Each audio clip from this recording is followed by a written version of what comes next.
What's up guys, Coach Barrett here. We're going to now go over the overhead press.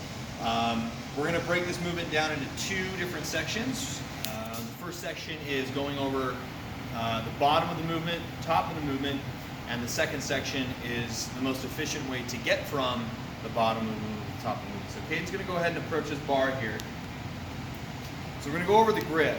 We want a grip where the forearms are parallel to one another at the bottom of the movement. So for most men, it's going to be where your palm meets the smooth part of the bar.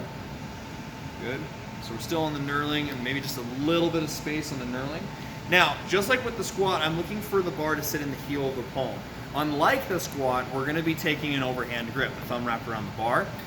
So he has a neutral wrist, the bar is sitting in the heel of the palm, it's not sitting in the pads of the fingers because again, I want a neutral wrist, not flexion.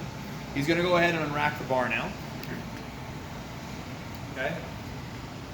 Forearms are parallel to one another. The elbow is going to be slightly in front of the bar. This becomes important, and I'll explain a little bit later.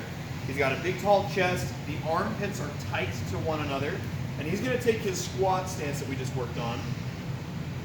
In this position, he's also going to squeeze his thighs super, super tight because we don't want any kind of bend in the leg. So he's going to squeeze them so he has a good, strong foundation. Elbows in front of the bar, big chest. So this is the bottom of the movement. Now, notice the weight's not sitting right here on the collarbone. It doesn't have to. If you can get it there while obeying all the other rules that we went over, that's fine, but that's not what I'm looking for necessarily.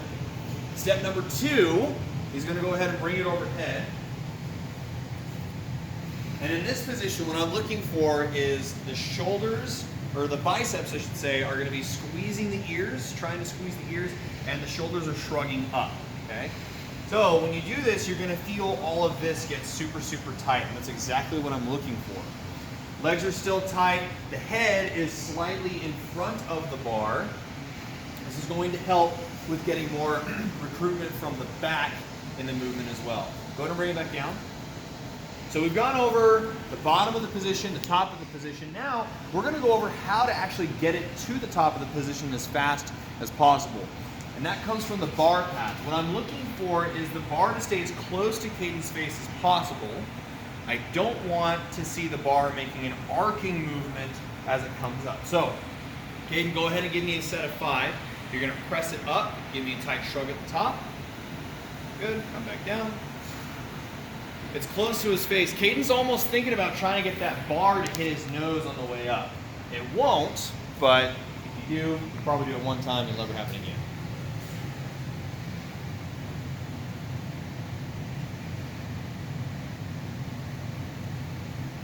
That's it.